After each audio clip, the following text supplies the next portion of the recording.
నమస్తే అండి. ఇది శనంగా చెట్టు అంటారు, చిన్న శనంగ చెట్టు అంటారు. ఇది ఆకుకూర కింద వాడతారు. పెద్ద శనం కాకుండా చిన్న శనం కాకుండా ఇది ఆకుకూర కింద వాడే ఇది జాతి. దీన్ని ఏంటంటే సంవత్సరంలో ఒకసారి గింజలు వస్తాయి. ఇది ఫ్లవర్స్ ఎల్లో కలర్ ఉన్న ఫ్లవర్స్ అన్ని గంధకం పర్సంటేజ్ ఉంటుంది. దీన్ని గడ్డలు కరిగించే గుణం ఉన్నది, ఎల్లో కలర్ ఉన్న పువ్వులు.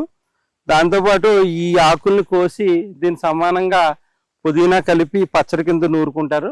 నూరుకుని తినడం వలన చాలా మంది థైరాయిడ్ గ్లాండ్లో ఇన్ఫెక్షన్స్ కానీ, థైరాయిడ్ గ్లాండ్లో ట్యూమర్స్ కానీ, చిన్న చిన్న ట్యూమర్స్ కింద ఫామ్ అవుతాయి. అవి కరిగించడంలో ఈ యొక్క శనంగాకు విశిష్టత చాలా ఉంటుంది. ఇది మనం అట్లీస్ట్ నెలకు 2 సార్లు అయినా పచ్చడి కింద మనం తీసుకుంటాం వలన ఈ బాడీలో ఏదైనా చిన్న చిన్న గడ్డలు స్టార్టింగ్ స్టేజ్లో కరిగి మనకి ప్రాణాంతకం కాకుండా ఆపే గుణం ఈ శనంగాకులో ఉంది.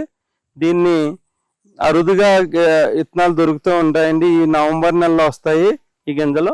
అప్పుడు మనం కలెక్ట్ చేసి పెట్టుకుంటే సంవత్సరం పొడుగునా కూడా, ఒకసారి చెట్టు పాతితే సంవత్సరం పొడుగునా కూడా ఈ యొక్క ఆకుకూర మనకు లభిస్తుంది. ప్రతి ఇంట్లో కూడా నేను 15 రోజులకు ఒకసారి తినడం చూశాను. వీళ్ళకి అందు గురించే ఆరోగ్య సమస్యలు కూడా చాలా తక్కువగా ఉంటాయి.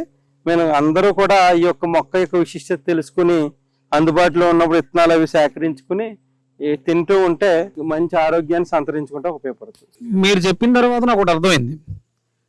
మీరు థైరాయిడ్ గ్లాండ్లో ఉన్నటువంటి ఇన్ఫెక్షన్స్ అన్నారు, అంటే లింఫాటిక్ సిస్టమ్ యాక్టివ్ అవడం వల్ల లింఫ్ నోడ్స్ అంటే లోపల గడ్డలు కలిగే అవకాశం ఉందన్నట్టుగా మీరు చెప్పిన దాన్ని బట్టి నాకు అర్థమైంది. ఇది అంటే శరీరంలో ఉండేటువంటి విసర్జన వ్యవస్థ బాగుగా పనిచేసి శరీరంలో ఉన్నటువంటి వ్యర్థాలు అంటే ట్యూమర్స్ కానీ వేస్ట్ మెటీరియల్స్ ఏమైనా ఉంటే అవి బయటకు విసర్జించబడతాయి, కాబట్టి ట్యూమర్స్ తగ్గుతాయి.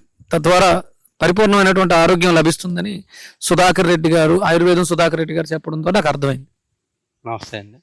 కఫానికి సంబంధించిన సమస్యలకి అడ్డసరం చాలా బాగా పనిచేస్తుంది. ఆస్తమా ఈ సమస్యల్లో మన కఫాన్ని కరిగించి బయటికి పంపించడంలో ఉపయోగపడుతుంది. కఫాన్ని చిక్కబడకన్నా లైట్గా చేసి మనకి ఊపిరితిత్తుల్ని ఫ్రీగా ఆక్సిజన్ని సప్లై చేసేలాగా మనకి ఆక్సిజన్ లభించేలా చేస్తుంది. ఈ అడ్డసరం ఆకు మామిడాకుని పోలి ఉంటుంది.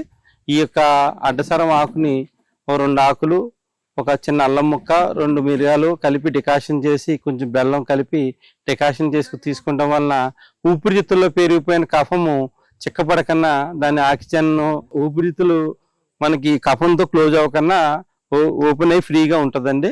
దాంతోపాటు ఎక్కడైతే మనకి మలాశయ ద్వారాలు కానీ లేడీస్లో ఓవర్ బ్లీడింగ్ ప్రాబ్లమ్స్ కానీ యొక్క బ్లీడింగ్స్ ఆపే గుణం అడ్డసరానికి ఉంటుంది.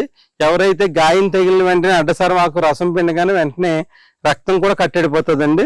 ఈ అడ్డసరం ఆకుని మనము ఊపిరితిత్తుల సమస్యలకి, కఫ సమస్యలకి, ఆస్తమా పేషెంట్లు తేనెతో అనుపానంగా తీసుకుంటే ఆస్తమా పెరగకుండా ఉండటానికి కూడా ఇది ఉపయోగపడుతుంది. చాలా మంది స్త్రీలు డేట్ వచ్చిన 4, 5, 6 రోజులు కూడా ఓవర్ బ్లీడింగ్ తో సమస్యతో బాధపడతారు. వాళ్ళు కూడా ఈ అడ్డసరం ఆకు డికాషన్ తీసుకుంటాం వల్ల ఈ ఓవర్ బ్లీడింగ్ సమస్యల నుంచి కూడా బయటపడవచ్చు.